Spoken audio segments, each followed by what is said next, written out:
दोस्तों ये सारे सीन्स आपने सोशल मीडिया में देख लिए होंगे। तो जैसा कि आप सबको पता है दोस्तों कि दिल्ली में आजकल फार्मर्स का प्रोटेस्ट चल रहा है और आपको पता ही है सोशल मीडिया आजकल इतना लोगों के सर पे सवार हो गया है कि फेसबुक पे लोग आपस में लड़ते रहते हैं, कोई इस साइड से कोई उस साइड से, लेकिन प्रॉपर इन्फॉर्मेशन किसी भी साइड के लोगों को नहीं होती। एक साइड का पर्सपेक्टिव वो अपना रखते हैं और दूसरी साइड से दूसरे लोग अपना पर्सपेक्टिव रखते हैं, लेकिन दोनों आपस में एक दूसरे का पर्सपेक्टिव समझने की कोशिश नहीं करते क्योंकि दूसरे की साइड को वो समझते ही नहीं है वो क्या कहना चाह रहे हैं। तो जैसा कि आप सबको पता है कि हम फाइनेंस से जुड़ी, इकोनॉमिक्स से जुड़ी टॉपिक्स पे बात करते रहते हैं। तो आज हम बात करेंगे फार्मर बिल्स जो कि रिसेंटली पास किए हैं गवर्नमेंट ने, उनका इकोनॉमिक इम्पैक्ट क्या होगा और क्या उनमें ऐसी कमियां हैं कि फार्मर्स को प्रोटेस्ट करना पड़ रहा है और क्या वो कारण है कि गवर्नमेंट आगे आके उनको समझा नहीं पा रही और ये प्रोटेस्ट शांत नहीं हो रहा। तो हम दोनों पक्षों को, सरकार को भी और फार्मर्स को भी, फैक्ट एंड फिगर्स के साथ समझने की कोशिश करेंगे कि वो क्या करना चाह रहे हैं। तो दोस्तों आगे बढ़ने से पहले मैं चाहूंगा आप ऐसी ही इंफॉर्मेटिव वीडियोस के लिए हमारे चैनल को सब्सक्राइब कर लीजिए, नीचे दिए गए लाल बटन को दबाकर, और वीडियो को लाइक कर दीजिए। तो नमस्कार दोस्तों, मेरा नाम है ललित, आप देख रहे हैं फाइनेंशियल ज्ञान। चलिए वीडियो को स्टार्ट करते हैं।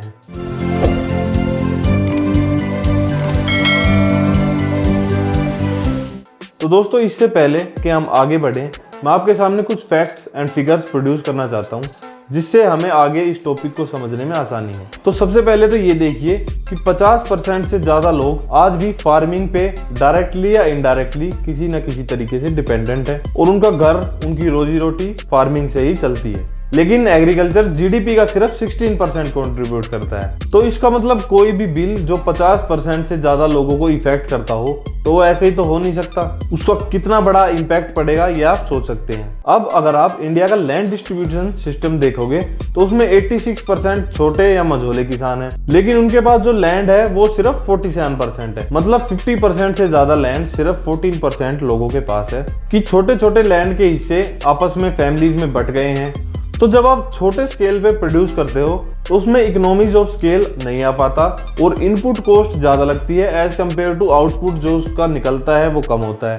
क्योंकि जब आप लैंड को बहुत सारे हिस्सों में बांट देते हो तो उसमें जो इनपुट लगता है, जैसे उसमें जो बीज आता है वो डलता है, तो उसके लिए अलग से ट्रैक्टर आता है, फिर दूसरे खेत के लिए अलग से आता है, तीसरे के लिए अलग से आता है। हर चीज की इनपुट कॉस्ट अलग हो जाती है और जिसके कारण इनपुट कॉस्ट बढ़ जाती है और आउटपुट कॉस्ट में भी ऐसे ही अलग अलग खेत के अलग अलग किसान दोबारा जा जाकर उनको बेचते हैं तो आउटपुट कॉस्ट भी बढ़ जाती है। तो आप ये देखिए कि कैसे input cost time to time farmers की बढ़ती जा रही है, लेकिन एज कम्पेयर टू आउटपुट उस रेशो में नहीं बढ़ रहा। क्योंकि सरकार कोई भी आए, हर सरकार का एक एम रहता है कि अर्बन इन्फ्लेशन को कंट्रोल करके रखना है।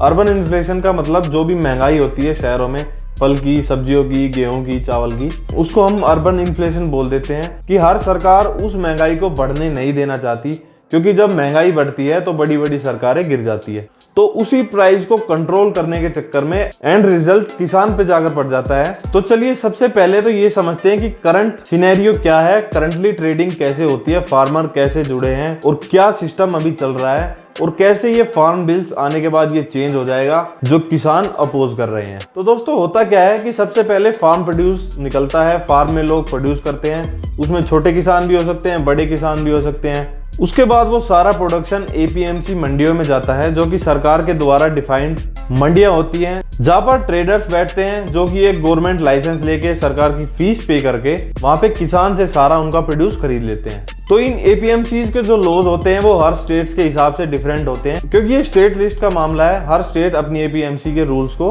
अपने हिसाब से फॉर्मुलेट कर सकते हैं और एपीएमसी में किसान को मिलता है एमएसपी जिसपे सारा खेल टिका हुआ है। एमएसपी यानी मिनिमम सपोर्ट प्राइस। सरकार एक एमएसपी रेट डिसाइड करती है तो उस रेट से नीचे ये ट्रेडर्स किसानों के फार्म प्रोड्यूस को नहीं खरीद सकते। कम से कम वो प्राइस तो उनको देना ही पड़ता है। उसके बाद एपीएमसी खरीदने के बाद ये सारा माल होलसेल प्रोड्यूसर्स को बेच देते हैं या फिर एफसीआई को बेच देते हैं। उसके बाद होलसेल से आता है रिटेल में और देन हमारे पास एज अ कंज्यूमर ही आता है।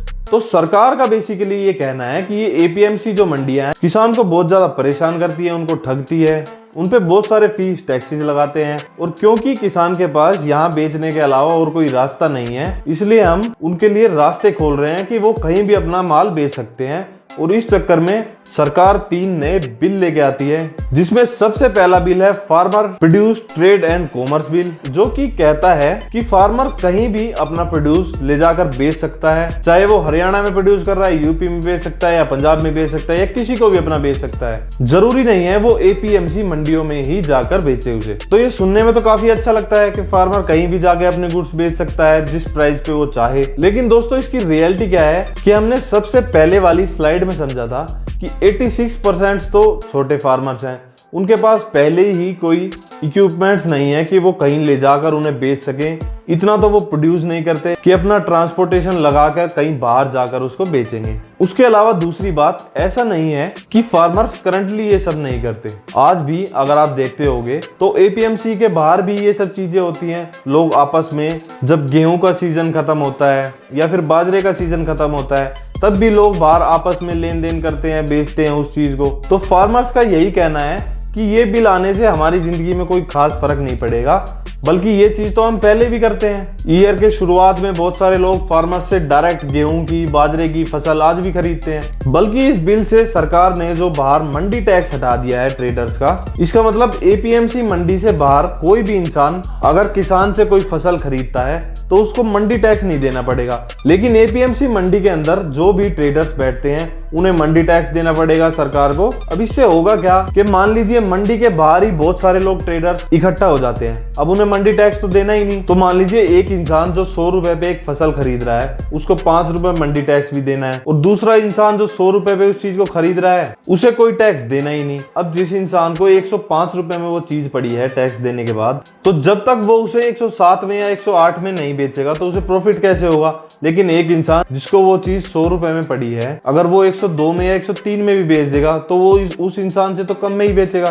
तो धीरे धीरे होगा क्या कि एपीएमसी मंडी के अंदर जो ट्रेडर्स हैं वो धीरे धीरे वहां की मेंबरशिप कैंसिल कर देंगे और बाहर से ही अपना ऑपरेट करेंगे। तो जब एपीएमसी मंडी के अंदर अगर ट्रेडर्स ही नहीं होंगे तो वो एमएसपी किसको देंगे। तो ये कहना है फार्मर्स का कि धीरे धीरे एपीएमसी मंडी ही खत्म हो जाएंगी इस एक्ट से, तो हमें एमएसपी मिलेगा कहां से। लेकिन सरकार का कहना है कि हम कोई एमएसपी का कानून नहीं हटा रहे, एमएसपी हमेशा लागू रहेगी। तो वहीं किसान का कहना है कि आप इस चीज को कानून में लिख दीजिए कि एपीएमसी मंडी के अंदर चाहे कोई सामान बेचे या फिर कोई बाहर ले, कम से कम एमएसपी रेट उसे देना पड़ेगा, उससे नीचे कोई भी बाइंग नहीं हो सकती। तो मेन मुद्दा फार्मर्स का यही है कि आप एमएसपी कानून को दोनों जगह लागू करवा दीजिए। वहीं अगर आप शांता कुमार कमेटी की रिपोर्ट को पढ़ोगे तो उन्होंने उसमें समझाया कि कैसे बिहार ने एपीएमसी मंडी को हटाकर एक प्राइवेट इंफ्रास्ट्रक्चर खड़ा करने की कोशिश करी, लेकिन जैसे ही उन्होंने ये करने की कोशिश करी तो प्राइवेट इन्वेस्टमेंट तो आया ही नहीं, और बिहार के किसान की हालत आज आपको पता ही है क्या हो रखी है। तो इसी चीज से पंजाब और हरियाणा के किसान डरे हुए हैं।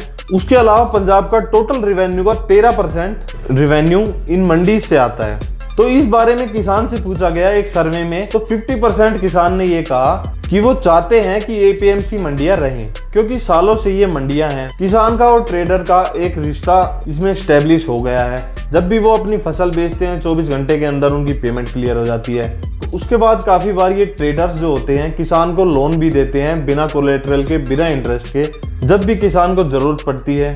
तो एक प्रॉपर फंक्शनिंग सिस्टम है जो कि यहाँ पे वर्क कर रहा है अच्छे से, जो कि नए कानूनों के आने के बाद किसान को लगता है कि ये सब कुछ बदल जाएगा, ये सब कुछ खराब हो जाएगा। तो अगर आप सोचो कि इन एपीएमसीज में कोई कमी नहीं है, तो ऐसा तो बिल्कुल नहीं है। पब्लिक स्टैंडिंग कमेटी 2018-19 की रिपोर्ट को अगर आप पढ़ोगे तो उसमें उन्होंने बताया कि मेनली एपीएमसीज में 3 कमियां हैं।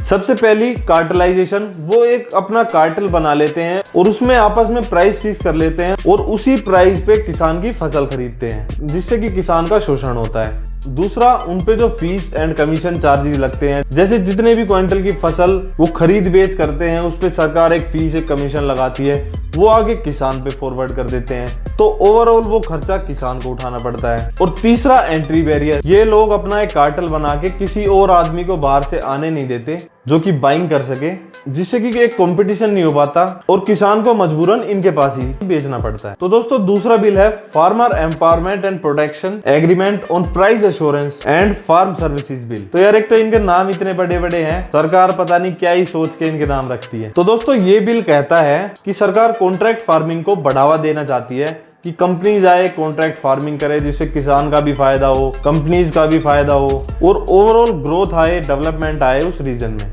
लेकिन वहीं किसान का कहना है कि जब बड़ी बड़ी कंपनीज आएंगी, एग्रीमेंट करेंगी, तो किसान तो इतने पावरफुल है नहीं, उनके पास बड़ी बड़ी कंपनीज की तरह वकीलों की फौज नहीं है जो उस एग्रीमेंट को अपने हिसाब से अप्लाई कर सके। तो उनको डर है कि बड़ी बड़ी कंपनियां कहीं उनकी जमीन ना हड़प लें या फिर कहीं उनका शोषण ना करें। अब जैसे मान लीजिए कोई एक कंपनी आती है, मान लीजिए एक रीजन में या एक गाँव में 100 किले जमीन है, उसमें से मान लीजिए उस गांव के 80 किले उस कंपनी ने एक्वायर कर लिए, वहां पे उसने एग्रीमेंट करके फसल बोना शुरू कर दी। लेकिन जो बचे हुए 20 किसान हैं उनको उनका ऑफर पसंद नहीं आया, उन्होंने डिनाई कर दिया उस चीज को करने से।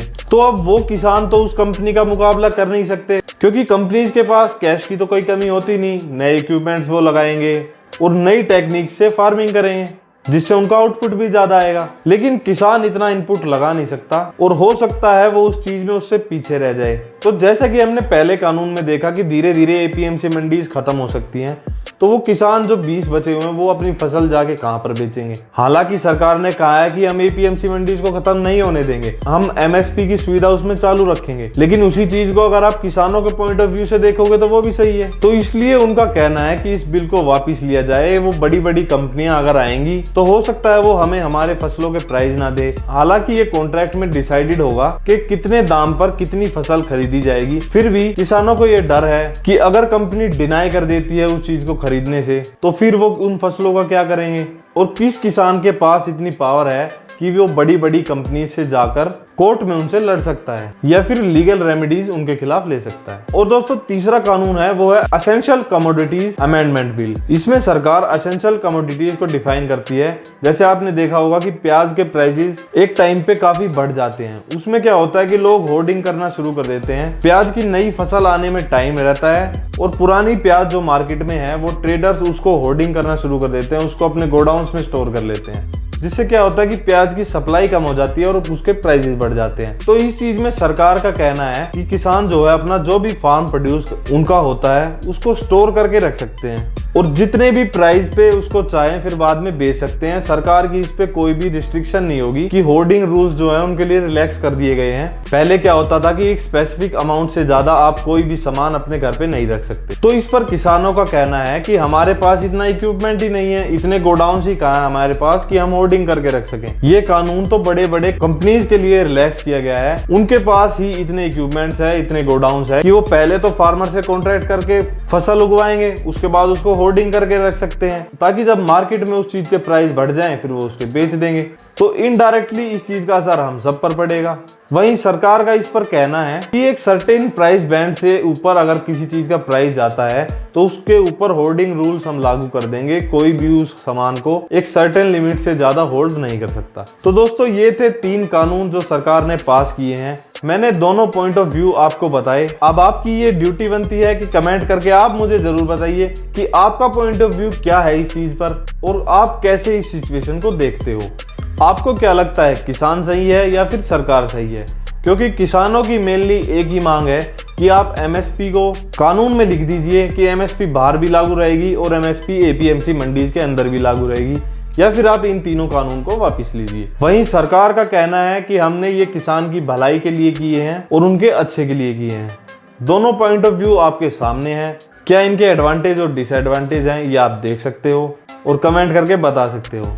तो दोस्तों ये वीडियो काफी लंबी हो जाएगी, इस वीडियो को यहीं एंड करते हैं। आप कमेंट करके मेरे को जरूर बताइएगा कि आपका पॉइंट ऑफ व्यू क्या है इस चीज के ऊपर, और हमसे जुड़े रहें ऐसी फाइनेंस और इकोनॉमिक्स से जुड़ी वीडियोस के लिए। तो दोस्तों तब तक के लिए चैनल को सब्सक्राइब कर लीजिए और लाइक के बटन को प्रेस कर लीजिए। तो दोस्तों मिलते हैं ऐसी ही इंफॉर्मेटिव नेक्स्ट वीडियो में। तब तक के लिए जुड़े रहें, बने रहें। Thank you so much.